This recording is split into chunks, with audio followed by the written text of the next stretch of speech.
obìnrin yìí ò ní àyà ọkùnrin lè ẹkọ lọ́rùn dá ọkùnrin ṣe obìnrin Lizzy bó o bá ti ẹ̀rọ gbogbo nǹkan láyé Lizzy ó yẹ kó o ro kankan kó o ro ti Florida kó má lè pèsè mi ò ní gbọ́ àní mi ò ní gbà ro ti Florida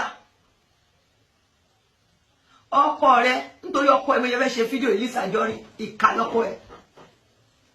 ìkà ni tí ò bá yí ọ ìkà ni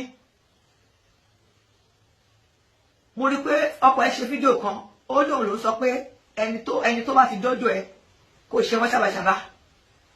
kò ń dọ́dọ̀ èèyàn kò ń tọ́yàn ṣùgbọ́n tó bá ti tọ́ mo fẹ́ kó o mọ̀ Lizzy láti ìgbà tí wàhálà ẹ ti bẹ̀rẹ̀ tó ti fẹ́ ọkọ yìí ni wàhálà ẹ ti bẹ̀rẹ̀ sí bẹ̀rẹ̀ ó ṣe fídíò kan jáde Lizzy wọ́n pe fídíò ẹ ní kòfó mo mà láìkí fídíò yẹn o ẹ máa rẹ́rìn ìgbà ẹ fọ́n mo ṣẹ̀ṣẹ̀ mọ̀ ẹ́ dáadáa nínú pé òun ṣeré òfó yẹn ló yẹ kí n mọ̀ ẹ́ dáadáa òfó tó ń ṣe ló yẹ kí n mọ̀ ẹ́ dáadáa tá a máa rẹ́rìn torí òfó yẹn dùn nígbà tó kọ̀ wá yá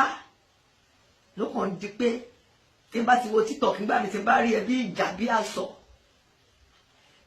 ìjà ilé tí wá ń pọ̀ ju o tí ọkọ òde dá sí pé ó tó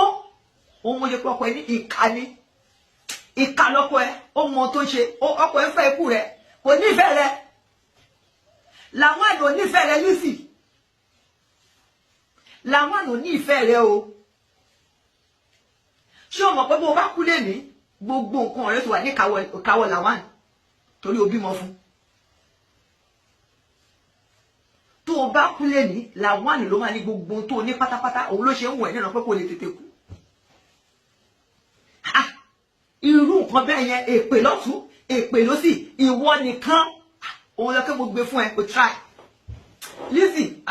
o try o ń ṣobìnrin ọkùnrin lé ẹ̀kọ́ lọ́n jẹ ọkùnrin akíkanjú ọ̀pọ̀ ẹ̀jẹ̀ ń wù ẹ́ níran láàárọ̀ lọ́sàn-án lálẹ́ lóru kí ló dé ìkànnì máa yẹn mo ní ìkànnì làwọn nì gbogbo ẹjẹ bá ní fídíò ẹjẹ bá mi ṣe ẹ tí Lizzy ṣe máa rí tọkọ ẹ máa ti rí wọn gbé afá gbé gbogbo ẹ wọn náà dẹ sinmi lòún gbádùn lò sinmi mo fẹ́ yẹ kí kankan yẹ mo fẹ́ ṣàpèjúwe kan fún ẹ Lizzy tí ò yẹ ọ ni pé ilé ayé tàwa ogun ó dẹ̀ jì kò sẹ́ni tó lè lè bá láyé ilé ayé tàwa nínú ẹ yìí ogun gan o kò sí bàbá ńlá ni tó lè lè bá kò sí bàbá ńlá ni tó lè rí díẹ̀ ayé àfi Ọlọ́run nìkan tó dá wa ló lè rí díẹ̀ ayé Lizzy ó má yẹ kí àwọn babaláwo kan tàn jẹ ibi tí tèèyàn kan ti bẹ̀rẹ̀ ó máa ní tèèyàn kan parí sí má jẹ́ kí babaláwo kan tàn jẹ o Lizzy má má ṣẹ̀sìn dùgbẹ̀dùgbẹ̀ kan bọ̀ májò jálẹ̀ lórí Lizzy o a fi hàn mí wípé ẹni tó máa ṣe ẹ̀gan kò ní bú ẹ kò ní rírí kò ní bú ẹ rí ò ní rí Facebook kò ní rí TikTok o tó máa parí iṣẹ́ rẹ̀ Lizzy lọ́kọ́ sílẹ̀ gbogbo àwọn ètò ìpàrọ̀ ọkọ̀ jàmbá ni ẹni tó máa parí iṣẹ́ rẹ̀ ò ní rírí ò ní gbóhùn ẹ̀ rí bẹ́ẹ̀ lẹ́mí mọ́ sọ ẹni tó máa parí iṣẹ́ rẹ̀ Lizzy ó ní rírí ò dẹ̀ ní gbóhùn ẹ̀ rí á dẹ̀ parí iṣẹ́ rẹ̀ á dẹ̀ pa ọ́ Lizzy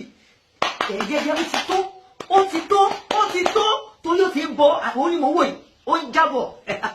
ẹni tó dẹ̀ máa ṣe wàá kọ̀ rò pé bẹ́yà sáàdì àwọn ojú abẹ ni wàá rò pé sáàdì Ìyábọ̀ Òjó ni wàá rò pé àwọn Fọlá ni ò ní rí ẹnìyẹn rí ò ní mọ̀ ọ́ rí ẹnìyẹn ò kò sẹ́ni tó dá mọ̀ ẹ tó máa parí iṣẹ́ ayé ẹ̀ kò sẹ́ni tó dá mọ̀ bí ẹ̀mí mọ́ ṣe sọ fún mi nìyẹn ò wá lè kọ́ṣọ́ Lizzy ó ti halẹ̀ mọ́ pé tó bá ti sọ́ọ̀bù máa fi ẹ́ sílẹ̀ torí bí mo ṣe rí Lizzy mi ò mọ̀ rí o mo kàn máa rí lórí kíní ni mo rí ní ìgbésí ayé pé kò ń ṣe ẹni tó ń fi ẹ̀fẹ́ ọkọ kiri kò ń ṣe mo rí ní ìrí pé kò ń ṣe tẹ́kùn aláwọ̀ àwọn ọkùnrin oríṣiríṣi kan máa gorí o òun ló ṣe ṣùtù ọkùnrin pé ọwọ́ mi ti tẹ́lẹ̀ bá jẹ́ra dúró pẹ̀lú rẹ̀. Lawal ṣé gbogbo tí wọ́n ń ṣe yìí sì kò tí ì tó èyí tó máa fi bá Lizzy sọ̀rọ̀ pé wò máa jà ó ti tó gẹ́ fi wọ́n sílẹ̀. Gbogbo díẹ̀ kí kọ́tọ́ bó ṣe máa ń ṣe tó bá ti jẹ́ ọba ti nágídí tí ọba ti nágídí láyé yìí bó ṣe máa ń ṣèyàn nìyẹn o. ìwé àwọn ẹgbẹ́ Jésù ni ìgbà tí Jésù dé sínú ayé mi torí èmi náà mo jẹ́ alágídí ènìyàn tẹ́ bá ti lẹ́ tó ní agídí ẹ máa ṣe wípé rọ èmi àbẹ̀kẹ́ láyé kàkílẹ̀ wá kí ilẹ̀ àkúṣà ni èèyàn máa yàn án pé ní ní bẹ́ẹ̀ èmi òun ló máa forí balẹ̀ fún mi bí ẹ̀mí alágídí ni èṣù dẹ ní èṣù ẹ̀mí èṣù ni ó máa ń ti alágídí pààyàn láyé sẹ̀ mi ò níbẹ̀ àdàkí alágídí yẹn tún jẹ́ tó ní owó lọ́wọ́ kí alágídí yẹn jẹ́ tó ní owó lọ́wọ́ á ní láyé òun ò níbẹ̀ ṣùgbọ́n òkò parun ni.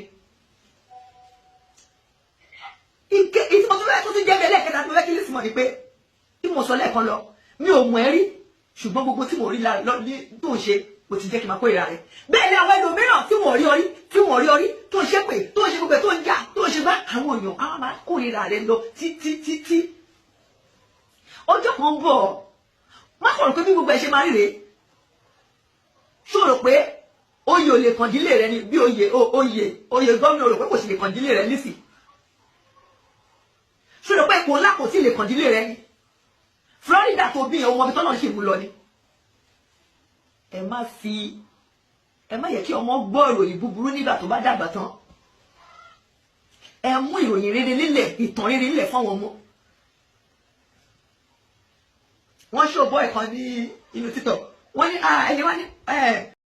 gbogbo ẹ̀yin olólùfẹ́ wa wọ́n ní ààbọ̀ ọ̀rọ̀ là ń sọ fọmọlúwàbí tó bá dénú rẹ̀ kí náà máa ń ṣe àdòdìndì ọ̀rọ̀ nìyàwó wòlíì ti sọ fún Lizzy Anjorin wípé ọkọ rẹ̀ kò nífẹ̀ẹ́ rẹ̀ rárá tí ọkọ rẹ̀ bá nífẹ̀ẹ́ rẹ̀ yóò máa kọ́ṣàn yóò sì máa sọ fún pé ó ti tó gẹ́ ibi tí ojú ọ̀rọ̀ ń lọ báyìí ó ti tó gẹ́ ṣùgbọ́n kàkà kó ìwàgbọ́n dẹ̀ ìpele ló ń pele sí i. ẹ jọ̀wọ́ ẹ subscribe ẹ like ẹ share ẹ comment sórí YouTube channel wa á ní orí jù báyìí ti jẹ́ mìíràn ọjọ́ rẹ̀ ire o.